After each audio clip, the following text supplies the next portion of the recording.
What's the only weekly wrap-up of the top compliance and ethics stories? It is This Week in FCPA with Tom Fox, the voice of compliance, and Jay Rosen, Mr. Monitor. Each week, Tom and Jay highlight 10 stories which caught their collective eye, talk about sports and movies, highlight top podcasts, and preview their upcoming events. Join This Week in FCPA each week for a one-stop review of the week's compliance and ethics highlights. This Week in FCPA is a production of the Compliance Podcast Network. Stories this week include Chauncy Gardner, Matt Kelly, Jerry Falwell, and oversight of a compliance program. What is risk-based due diligence in the financial services industry? How a banking government partnership is being utilized to fight financial crime. Why fraud matters. Mike Volkov takes a look at the Steve Bannon indictment. Why the Palantir S1 appears to be like the children of Lake Wobegon, stronger, better looking, and above average. How bad was the sexual harassment on the Washington Football Club? Very bad. We're losing the war on AML. Martin Woods says yes. More on the McDonald's suit against its former CEO. Then we take a look at multiple podcasts, The Compliance Life, Compliance and Coronavirus, 31 Days to a More Effective Compliance Program, looking at boards of directors. Then we review the podcast series, the special leading up to my 500th episode. On Monday, August 31, will be my 500th episode of the FCPA Compliance Report. I hope you will check that out, and I hope you'll check out the series, which is run this week leading up to it. Hello, everyone. This is Tom Fox, the compliance evangelist and the voice of compliance, back again with Mr. Monitors himself, Jay Rosen, for This Week in FCPA episode 220, the week ending August 28, 2020, the I Like to Watch edition. And spoiler alert, this is our first non-PG podcast. So if you're listening with children under the age of 12, please remove them from the room at this time. So with that, we channel our inner Chauncy Gardner with his signature line, I like to watch, which we will explain more in depth. We both continue to brave the surge in COVID cases by staying safe at home. The hurricane did not hit Houston, so I didn't have to worry about being safe there. And we also took a look at some of the week's top compliance and ethics articles and stories which caught our collective eye. So, Jay, what say you? I say we can't go all the way to an R, but let's do PG-13 and see what we hear. All right. So, Jay, perhaps some of the biggest news of the week, because it's been a week filled with large news, was that news of Jerry Falwell Jr., who was either paying or being extorted by his pool guy. And I want to ask if at the Rosen Estate in Beverly Hills you have a pool. I don't want to know. But he has a pool. And the pool guy was apparently shtucking Mrs. Falwell. And Jerry apparently liked to watch. So he liked to watch. He obviously has seen being there. He knows what it's like. And what more can you say? Any comments from a Hollywood screenwriter perspective? You can just tell everyone that I got the Cheshire grin on my face. You think that would make a good movie line? Yeah, I think so. I think it'd be a really good movie line. So, well, the coolest guy in compliance, Matt Kelly, he was actually able to draw compliance lessons from this with apparently a straight face. Not quite sure how he did it, but he did. And if you go to his site on Radical Compliance, you will see a very interesting article on Jerry Falwell Jr. and CEO oversight. And as he begins his piece, the Lord works in mysterious ways. And compliance professionals witnessed that again this week amid a Liberty University sex scandal. And I think we're still PG-13 saying the word sex. Scandal's the problem.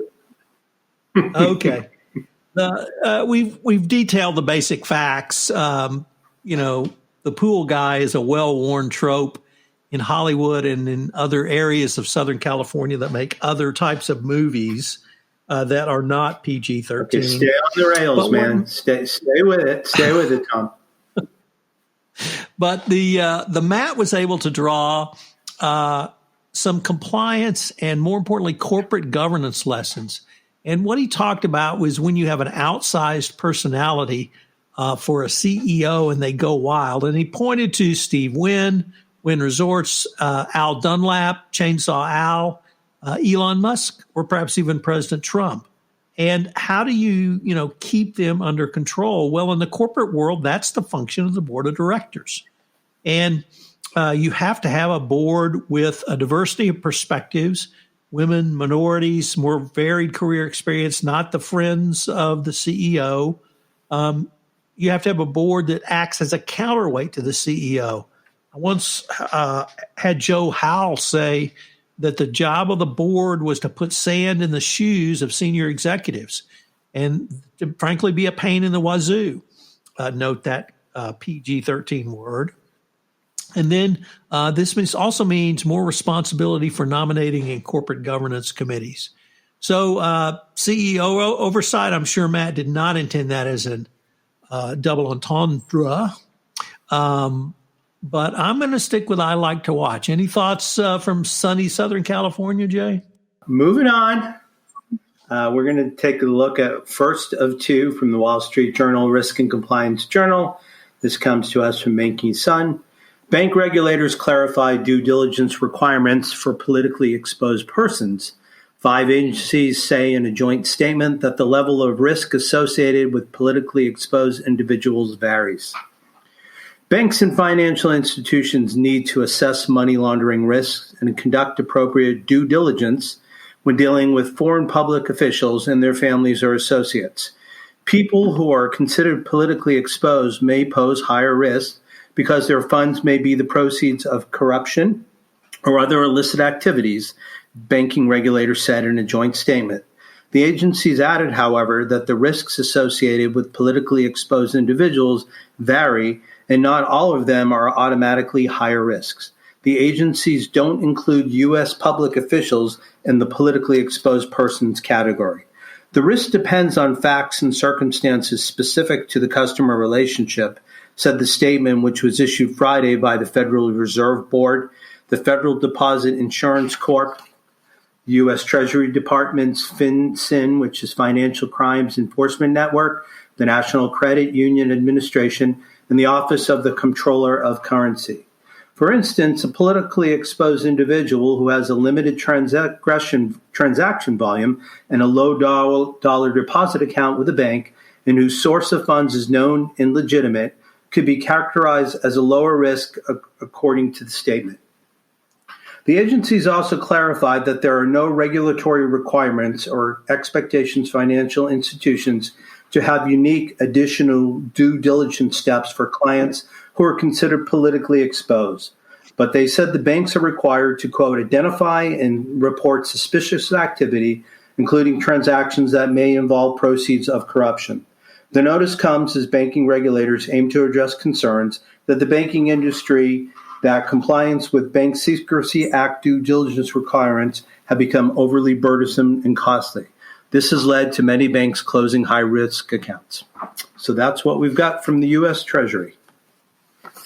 So Jay, from Dylan Tokar, our good friend and colleague, also at the Risk and Compliance Journal, a really interesting article about a private-public partnership to help fight money laundering, largely centered in Europe, but it is where banks are partnering with governments and teaming up to create information-sharing partnerships that facilitate a two-way dialogue on suspected financial crimes. The parties share information on specific cases or on types of potential criminal activity they're seeing, and this allows for more effective screening of suspicious activities. This was, I really thought, an interesting development, and really shows that you can be creative and you can work together. Many corporations are afraid to do something like this because they feel like it would open the kimono to the government. But I think with specific protections around it, certainly the Europeans have made it work, and they've signed up 5 banks, Nordic banks essentially, to work with the government in the Netherlands, also a country that has had success with this is Australia. The Fintel Alliance in Australia is working with banks and the government to share more information. So an interesting way for a public-private partnership to try to share real-time information on suspicious activities that hopefully can be a model going forward. So next up, we've got something from our good friend Mike Volkov in his blog. And unfortunately, somebody who's a conservative person is also making the news again. Steve Bannon and 3 defendants indicted for $25 million We Build the Wall fraud scheme. In a surprise announcement, the U.S. Attorney's Office for the SDNY, Southern District of New York, announced that Steve Bannon, Brian Koflauge, Andrew Bottolato, and Timothy Shea were indicted for defrauding hundreds of thousands of donors in response to the We Build the Wall online fundraising campaign. The indictment charges the defendants in defrauding donors for more than $25 million. All 4 defendants were charged with conspiracy to commit wire fraud and conspiracy to engage in money laundering. You're going to love this one, Tom. In an ironic twist, you can't make this stuff up, the case was investigated by the United States Postal Inspection Services, and the defendants were arrested by USPIS's agents. To hide the scheme, the defendants not only lied to donors, they created sham invoices and accounts to launder donations and cover up financial transactions. The scheme was launched in December of 2018 when the defendants launched a website for an online crowdfunding campaign. The website included an assurance that 100% of your donations would be given to the government for the construction of a wall. And here's the kicker, and if the campaign could not attain its goal, it would, quote, refund every single penny, unquote. Koflauge is quoted as repeatedly and falsely stating to the public that he would not take a penny in salary. Within the first week, the site raised $17 million, and based on the success, the campaign drew scrutiny, including questions concerning Koflauge's background. Later in December 2018, the crowdfunding website suspended the campaign, which at that time had raised $20 million. Koflauge enlisted Bannon and Bottolato to lead a campaign, and together they had already maintained and operated a nonprofit organization to promote economic nationalism and American sovereignty. They created a new nonprofit, We Build the Wall Inc., to which they proposed to transfer the money raised on the crowdfunding website. Starting in 2019, the defendants misled donors in the crowdfunding website, promising them 100% of the funds would be used for construction of the wall. These false representations were made in solicitations, public statements, social media posts, and press appearances by Koflauge and Bannon. To reinforce these false representations, the defendants adopted bylaws for the nonprofit organization that contained false representations that none of the defendants could or would receive any compensation. All 4 of the defendants worked together to misappropriate hundreds of thousands of dollars. Koflauge took in more than $350,000 for personal use, including home renovations, payments for a boat, a luxury SUV, jewelry, and cosmetic surgeries. Bannon received over $1 million from the We Build the Wall through a nonprofit organization under his control, which he used for his own personal purposes. So can you imagine that? A former counselor and campaign official from the president evolved in fraud. Go figure. Jay, we take a little bit different turn here and go with an article from our friend Francine McKenna, who's left Market Watch and has her own commentary now called The Dig. And she takes a look at the Palantir S1. That's the document that companies file when they want to go IPO. And she doesn't take a reference from the movie industry. I guess I should first ask Jay, have you ever been to Lake Wobegon? I've listened. Actually, I saw Garrison Keillor do it live at the Hollywood Bowl. So I was in the space that was occupied by Lake Wobegon. Well, were the citizens, particularly the children of Lake Wobegon, better looking and above average? They were gifted and bright. Wow. Well, that's what Francine used as a reference for her review of the Palantir S1 because apparently Ernst & Young's IPO clients are like the citizens of Lake Wobegon.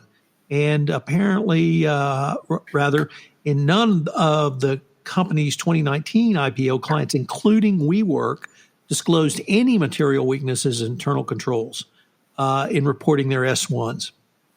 So 20% of other audit clients from the other big four have some management disclosures of ICFR material weaknesses, but not Ernst & Young. So apparently all of their clients are at some point were in Lake Wobegon. They may have matriculated elsewhere.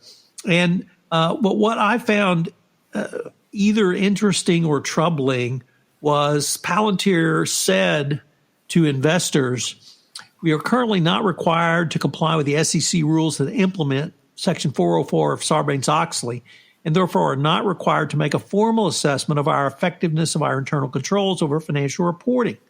As a public company, we will be required to provide an annual management report on the effectiveness of our internal controls over financial reporting, commencing with our second annual Form 10-K.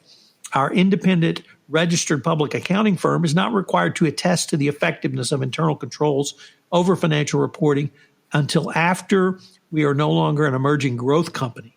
So we have a potential $1 billion IPO that claims it's an emerging growth company, and it's not going to tell us about its internal controls or, more importantly, material weaknesses thereof. And this is, I think, a big hole. They have, I think, about 24 months to tell us. And unfortunately, as we now know from the Steve Bannon indictment, a lot of bad things can happen in 24 months. So, but perhaps like the children of Lake Wobegon, Palantir is stronger, better looking, and above average. So, Jay, the Washington Football Club seems to be in a near-death spiral. And I thought it took an even worse turn this week. What were your thoughts? And remember, listeners, PG for this episode. Right. So this is some continuing reporting that Will Hobson, Beth Reinhard, Liz Clark, and Dalton Bennett have been chronicling from the Washington Post, ending a year-long investigation and two big stories, one last month, one this month. It's about just 18 pages of gory details that I can go through that are just really sad and humiliating. But let me give you the crux of what this situation is and why it made the papers this week. Lewd cheerleader videos, sexist rules, ex-employees decry Washington's NFL team workplace. In The Beauties on the Beach, an official video chronicling the making of the Washington NFL team's 2008 cheerleader swimsuit calendar, women frolic in the sand, rave about their custom bikinis, and praise a photographer for putting them at ease in a setting where sometimes only a strategically placed prop or tightly framed shot shielded otherwise bare anatomy. What the cheerleaders didn't know was that another video intended strictly for private use would be produced using the same footage from the shoot. The lewd outtakes were what Larry Michael, then the team's lead broadcaster and senior vice president, referred to as, quote, the good bits, unquote, or, quote, the good parts, unquote, according to Brad Baker, a former member of his staff. The request for the unofficial cheerleader video came after a routine production meeting in 2008. According to Baker, a former production manager in the team's broadcast department, excuse me, the cheerleaders recently had returned from a calendar shoot in Aruba.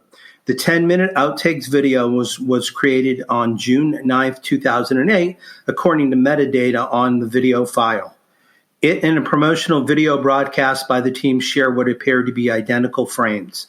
It's almost appalling, but perhaps not surprising, that the Washington Football Organization would produce these highly sexualized videos without the knowledge of consent of the women featured, said Lisa J. Banks, a partner in the D.C. firm Katz, Marshall & Banks, which specializes in civil rights, employment, and sexual harassment law. The videos appear to have been created to serve no other purpose than to satisfy the prurient interest of the team's executive leadership. Snyder and the team, of course, provided no comment after they were given repeated opportunities to respond. The 6-paragraph statement Snyder released Wednesday began, "The behaviors described in the Washington Post's latest story has no place in our franchise or society. While I was unaware of these allegations until they surfaced in the media, I take full responsibility for the culture of our organization." In response to last month's Post report detailing allegations of widespread harassment in the team's front office, Snyder publicly stated that such behavior has no place in their franchise and had hired a law firm to set new employee standards. But interviews with more than 100 current and former employees and a review of internal company documents and other records show that in 21 years of ownership, Snyder has presided over an organization in which women say they've been marginalized, discriminated against, and exploited. 25 women, most of them speaking on the condition of anonymity because of non-disclosure agreements or fear of reprisal, told the Post that they experienced sexual harassment while working for the team. They described male bosses, colleagues, and players commenting on their bodies and clothing, incorporating sexual innuendo into the workplace conversation, and making unwanted advances in person or via email. Many said that they were motivated to speak out because they were angered by Snyder's comments after the Post report last month. Shortly after reporting for their first day of work at team headquarters in Ashburn, Virginia, many employees said that they had learned several unwritten rules. Always call the owner Mr. Snyder or Sir, never Dan. Never look him in the eyes, and if he comes walking your way, turn around and head the other direction. Brittany Peretti, a D.C. area marketing exec who was the team's community charitable programs head from 2007 to 2012, said she became so angry and depressed during her time with the team that the family suggested an intervention. Peretti was among 12 former team employees who have retained Lisa Banks, as we mentioned before, a partner in the D.C. firm of Katz, Marshall, and Banks. A workplace culture this toxic and pervasive at the highest levels of the organization simply cannot exist without the knowledge and the encouragement of its owner, said Banks, whose firm represented Palo Alto University professor Christine Blasey Ford when she went public in 2018 with accusations of sexual assault against then Supreme Court nominee Brett M. Kavanaugh. So if it's attracted the scrutiny of the attorney who worked with Blasey Ford, I think there's definitely smoke where there's fire. And I am just amazed that Snyder is still hanging on to control of this team. What do you say, Tom? I like to watch. It's becoming a new catchphrase. Although here we have videos and money shots, so perhaps it's to a new level. Well, AML is a little less prurient. I would say we've dropped back to PG or perhaps even a G rating here, so you might be able to bring the kids back in. But we have an article from Martin Woods over on Compliance Week, and he has been in the AML space for a fairly lengthy period of time, literally from the 1980s. And he has some critiques of consultants in this space. And I think this needs to be read for everyone who provides a service in not only the AML space, but also the compliance space. Because he said typically when he would ask for a report or an assessment of his compliance program around AML, he would get a lengthy report back of all the failures and then with suggested additional services that consultant could provide. And he said that really didn't help him because he needed to know what he had done right in addition to what gaps there were. And in terms of potential failures, it was almost infinitesimal. But the point was, did the program he have in place allow him to manage risks? And so he frankly got tired of consultants telling him his program was not very good and then offering immediately thereafter to fix it for an additional fee. So I thought that was really something that every compliance consultant needs to think about when you give a report. What are you delivering? Certainly, if there's a gap, you need to explain it. But you don't have to kind of report every negativism. You have to give people a chance to figure out a way to manage that risk going forward. So next up, we've got a story that comes to us from the Harvard Law School Forum on Corporate Governance. This is from a group of attorneys at Fenwick West, David Bell, Elizabeth Gartland, and Scott Spector. And we talk about the McDonald's clawback suit, which I think was in our crosshairs either last week or the week before. For those of you who missed it, McDonald's Corporation has joined a growing list of companies that have taken action to forfeit unpaid compensation or demand repayment of comp previously paid to a former CEO, including equity awards or proceeds from the sale of awards, and pursuant to the company clawback policies. The complaint against the former CEO serves as a cautionary reminder to companies and boards that a clawback situation can heighten a company's litigation exposure, trigger embarrassing and potentially damaging publicity, and raise question about the adequacies of the board's governance. The situation comes at a significant cost of having to litigate to obtain repayment of severance and equity awards paid to the CEO upon his termination of employment. Here's a quick summary of the complaint. In November 2019, McDonald's announced that CEO Easterbrook's termination following the board's determination that he violated company policy and demonstrated poor judgment involving a non-physical consensual relationship with an employee.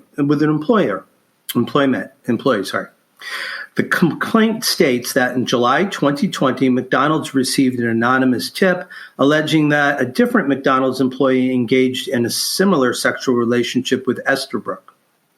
An internal investigation in the new allegation discovered photographic evidence that while he was CEO, he had engaged in a physical relationship not only with the employee discussed in the anonymous report, but with several others. A second investigation began, and that also showed that Easterbrook approved a special discretionary grant of restricted stock worth hundreds of thousands of dollars to the second employee shortly after the first encounter and within days upon the second. McDonald's was not aware of this new evidence of improper conduct. In November in 2019, a separation agreement was negotiated and approved after deliberation by the board prior to their awareness of the new information. Now they filed a complaint that seeks to recoup severance payments and benefits paid to Easterbrook as CEO. Key takeaways. The takeaway from the McDonald's complaint is that a clawback situation, especially after the board has finished an initial investigation which leads to payment of benefits to a departing executive and a determination that such executive should not be terminated for cause, is potentially extremely embarrassing to the company and the board and will likely result in millions of dollars of legal fees. 2, if a company or board elects to conduct an investigation, especially of allegations with respect to the integrity of the CEO, it should ensure that the investigation is thorough and takes into consideration all relevant evidence. And 3, the board should also strongly consider retaining outside legal counsel who can help provide the requisite objectivity and protect against shareholder challenges to the board's decision. In addition, McDonald's case raises the relatively rare scenario where a board is alleging fraudulent statements made by an executive in the course of the investigation itself. These facts will likely provide ample support to institutional investors as they continue to seek expanded adoption and the use of clawback tools as well as financial matters typically contemplated by clawback. So just a real absolute mess in Oak Brook, Illinois. And for this to be playing out in the press really looks bad for McDonald's. I like to watch. So, Tom, those are our 8 stories for the week. As we are at the end of August, we're coming up on part 4 of the Compliance Life. What do you and Louis Sapperman speak about this week? Jay, this has been a great series with Louis. And this week we took a look at the CCO down the road. I hope everyone will check out Louis's 4-part podcast series. It's a great story, and I think everyone can learn something and relate to it as well. Louis is a very passionate guy, and he's got a lot to say. On the compliance and coronavirus, I had a week of Exeger, And I was able to visit with Brandon Daniels on data management, data security, moving out of COVID-19, CEO Michael Berber on the impact of M&A, IPOs, and SPACs. That's something compliance practitioners are going to need to become familiar with. And then Anna Osborne on managed services and outsourced compliance. Over on 31 Days to a More Effective Compliance program, sponsored by Affiliated Monitors. This week we looked at boards and succession planning on Monday. On Tuesday, incorporating compliance strategy into long-term board planning. On Wednesday, areas of board inquiry. Thursday, I had special guest Vin DiCiani, CEO and founder of AMI, on 3 specific board inquiries. And Friday, I have a list of 20 questions every board should ask of their compliance program. Next month, we're going to take a look at internal controls. Watch for that to premiere on Tuesday, September 1st. Jay and I would once again urge you to join us at Converge 20. It's going to be one of the top compliance events around. Its registration and information are linked to in the show notes. And can I mention, Jay, the price? That's the best part. Is it free? It is free. So there is no excuse not for you to join with myself and Tom and our fellow compliance colleagues at Converge 20. So Tom, it seems we say this every week, there's another new property on the Compliance Podcast Network. Which one of our friends is joining us now? So long overdue, and it took me a while to get him moving, but he did get moving. He's got a bunch of episodes in the can. Scott Moritz, well known in the compliance field. He's currently at FTI, managing director at FTI Consulting. He's had basically has a podcast where true crime meets compliance. It's Fraud Eats Strategy. His first episode premiered this week, and he talked to Sharon Watkins, the Enron whistleblower, about why whistleblowers are even more important some 20 years later, or 19 and a half years later after she blew the whistle on Enron. So check that out. Scott's got some great episodes in the can. I think he's going to roll them out every 2 weeks. So expect a couple of month. And welcome, Scott, and a great addition to the Compliance Podcast Network. Great to have another compliance voice out there, Scott. So welcome. So Tom, it's been a busy week. We are slowly marching our way up to next Monday, August 31st, when we will celebrate your 500th anniversary episode. What did you share with our listeners this week? Well, Jay, I put together a project that I've been thinking about for some time, and I got 5 of the top compliance commentators around to take a look at the last 10 years of compliance from their perspective. You were part of that group. It also included Mike Volkov looking at FCPA enforcement changes. Matt Kelly reviewed things from the perspective of a business journalist and how things are reported.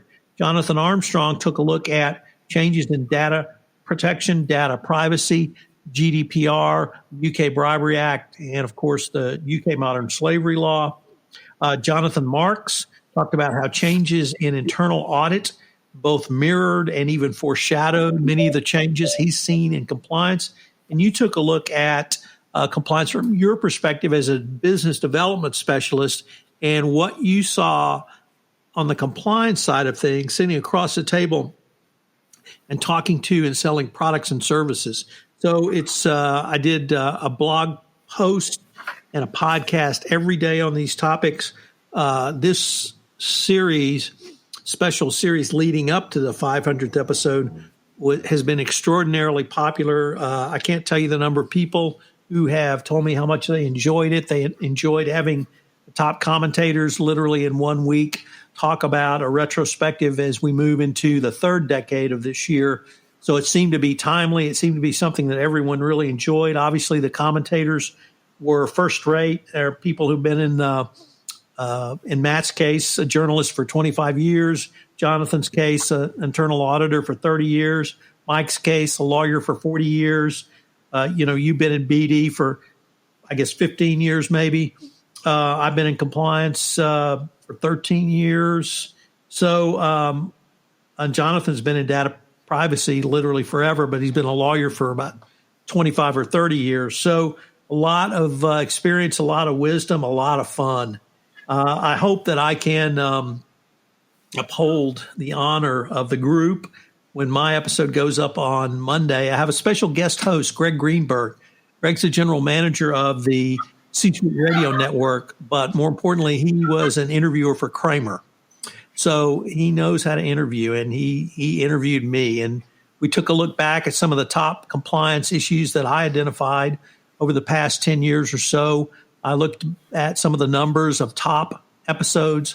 I looked at some of my favorite guests, people I just really enjoyed talking to, how some of those individual podcasts led to entire series, and kind of reflected on how I got from there to here and a few lessons I've learned from doing podcasts. So I hope I can uphold the honor in the 500th. It's been something I've been looking forward to for quite some time, and obviously pointing towards that with this series.